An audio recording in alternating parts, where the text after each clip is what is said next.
Welcome to my review of the LEGO Star Wars UCS Snowspeeder. It is set number 75144, comes with 1,703 pieces, and is a 14 plus rated set. Now this set originally released in May of 2017 and was only on shelves for about a year and a half, retiring at the end of December 2018. It originally had a US retail price of $199.99. Now, without further ado, let's kick off this review, starting with the box. Now, take a look at the box, and you can see, obviously, this set came out way before 18 plus, and, LEGO targeting of adult collectors was really a big thing. And you can see the big difference in how the box looks. It is absolutely gorgeous. It really feels like a premium box. I know that's weird to say, but the current LEGO UCS boxes almost feel a little bit, I don't know if you want to call it grainy. I don't know. But they definitely don't look as good as this, especially just because they've gone all black. And, when they started doing that, I didn't have much of a problem with it. But seeing these boxes here of these older UCS sets, and it is such a stark contrast to what we're getting today. You even have the really awesome Ultimate Collector Series LEGO Star Wars little banner there that used to be a staple on UCS sets. Of course, we don't get that at all anymore. They don't even put that on the boxes, which is kind of surprising. Like, I feel like that definitely could have stayed on our current boxes, but nevertheless, it doesn't. The top of the box has the dimensions of the set being 30 centimeters or 11.8 inches wide, and then a sort of length of 40 centimeters or 15.7 inches. It is quite beefy of a model. Your two minifigures are shown on the box there. They aren't named characters at all. It's not Luke and Dak like you might have expected in a UCS set, and I'm sure if they re-released a UCS Snowspeeder, those would be the characters chosen. But it is kind of nice that they gave us two unique characters, even though they didn't give them names. The back of the box shows, again, some nice detail. The fact that you can open up the cockpit. Of course, it is not minifigure scale, but still nice that you can do that. You get some more nice shots of the set itself, and even some of the other details of moving the cannon and whatnot. So that's definitely all really nice. Of course, you can swivel the sort of main back cannon. Had to show off the manual. As you can see, the older style manual with the box art sort of reprinted on the front just looks and feels even more premium than what we get today.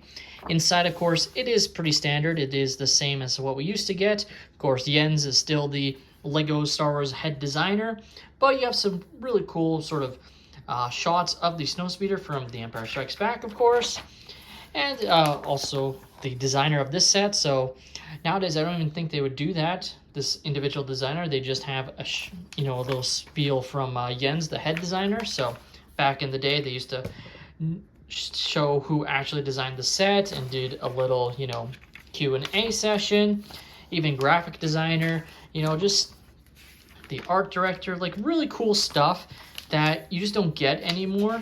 And yeah, and then of course it goes into shows it in different languages, which is nice. So that's good, and it's all kind of the same information. Some more shots, looking really cool there. As you can see, it goes into many different languages, French, I believe that's Spanish as well, before you get into the full set. So that's definitely fun. Don't believe there's anything at the back of the manual, but yeah, that is definitely still a very nice manual. Now taking a look at the actual Snowspeeder here, really looks very imposing, very, very cool there. Really nicely done. Unfortunately, this model does have a slight yellowing. I did buy this set used, so though it's also the lighting, so apologies. It's not as yellow as I think it's coming across on camera, but it definitely has been a bit yellowed, but that's okay. I still think it is in very good condition, and I'm probably making more of a note of it than I have to. You do have some sticker detail, which again would have been nice if it was printed, but of course this is even years ago. Like I said, 2017 LEGO, so way less prints than I think we'd even get today. I actually think some of these parts would actually be printed today. Just looks really nice. You can get the nice shot of the stand as well from there. What's really kind of fun is you can actually move the stand so it is in a little bit different position. That's definitely pretty awesome there, and just move it just like so. You can see obviously a lot of the same detail, the back engine and sort of detail here looks excellent. Like I said, you have the cannon that can swivel at least at a 180-degree angle. You can't fully turn it 360, but that kind of makes sense. Thruster in the engines looks great. Of course, you also have the little display plaque there, which looks excellent. Just zooming in on there, you can see our two main minifigures that we'll get into in a moment here. But just in general, look really, really cool there. As you can see, obviously, this would be a sticker, as prints didn't happen for another few years. Now, of course, the plus side of that is there's no dimple in the middle, but still very nice, very clean looking there, as you can see. Taking a look at our first minifigure here, and he looks excellent. I have to say, he even has arm printing. Of course, he isn't nearly as detailed as the Pilot Luke minifigure, but he still looks excellent. And this one is the Pilot, I should specify. So he has a really cool sort of gunmetal gray helmet with printing, which looks excellent. The arm printing, like I said, back printing is pretty standard for a Pilot outfit. No real side leg printing, which, I mean, I guess is standard. Obviously, no dual molded legs, which, again, didn't really happen for pilots until the Pilot Luke minifigure. Of course, if I wanted to, I could pick up a few Pilot Lukes to upgrade these figures, and very well might do that. Looks excellent, though, and, of course, you can take off his helmet to reveal a double-side face print, just like that, as you can see of him being a little bit more scared there. Taking a look at our next minifigure, it is the Rebel Snowspeeder Gunner, and overall, it's going to be the exact same torso and arm printing as the other character, and really the only difference is the white helmet that is similar to the Luke Skywalker helmet, but isn't exactly the same, so it's nice that they at least made it a little bit different, and obviously, if they gave it the Luke Skywalker helmet, everyone would think it's Luke Skywalker. So then they'd be like, why isn't Dak Ralter in the set instead? Now, pulling off the Snowspeeder off of its stand is relatively easy. You just lift up, just like so. Here you can get a look at the Snowspeeder without it on its stand, and you can get a nice look at some of the other pieces here, and sort of design work that looks excellent. Obviously, you have the nice orange strip mixed in with the vent pieces, which looks very good and accurate. Looking at it from this angle looks awesome, as you can see. And as the box showed, you can, of course, lift up the sort of cockpit area to get a look inside. In fact, in the back corner there, as I zoom in, you can see some nice sticker detail of them targeting the Walker feet. As you can see there, as they are obviously using the Harpoon Gunner, you have nice usage here to represent it, just like so. Flipping it around just to get a shot, and you have some more nice sticker detail of these, you know, sort of computer panels. Same thing there, just looks awesome. Obviously, again, it is not minifigure scale, so you can obviously fit in a minifigure, but it won't be size accurate at all, very much not.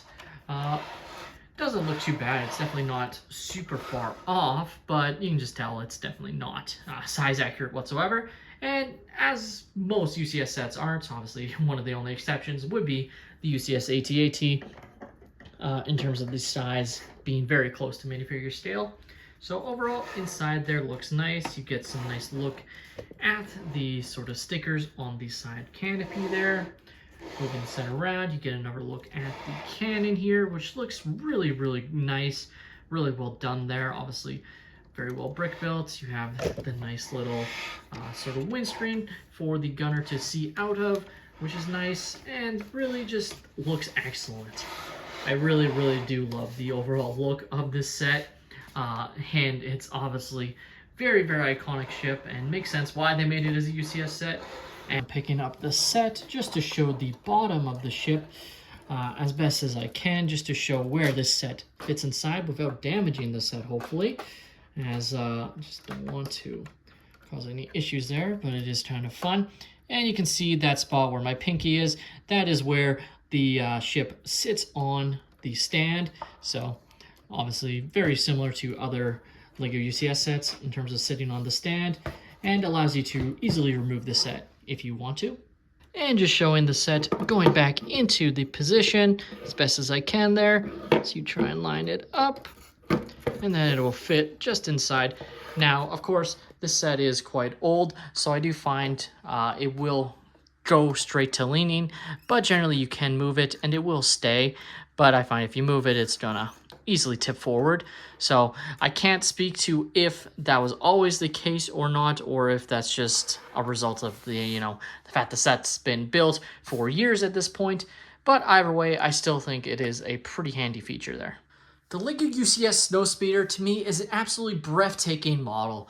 It truly is one of the best UCS sets ever made, and truly is a must-have for any LEGO Star Wars collector in my opinion. This has been on one of my white whale lists for a while. I've just seen the set creep up in value over the years. Obviously, I would have loved to have bought this set brand new in box, but those are becoming harder to come by and more expensive. I saw one recently up here in Canada for about 700 Canadian dollars, and that was just a bit too pricey for me. So when I saw a listing of a few UCS sets, I had to get them all at once, and overall I'm glad I did. Like I said, this one is really good condition. It might be coming off a little bit more yellow on camera than it is. I need to improve my lighting, but overall I find it still looks excellent condition. The previous owner of this set kept it in great condition overall, and I'm really happy I picked it up. It truly is going to look great on display next to my other UCS models. Let me know your guys' thoughts on this model in the comments down below. Have you guys owned the set for a while, or are you looking to pick this one up on the secondary market? Please leave a like and subscribe if you have enjoyed. This has been DJ Bricks, and have a great day, everyone.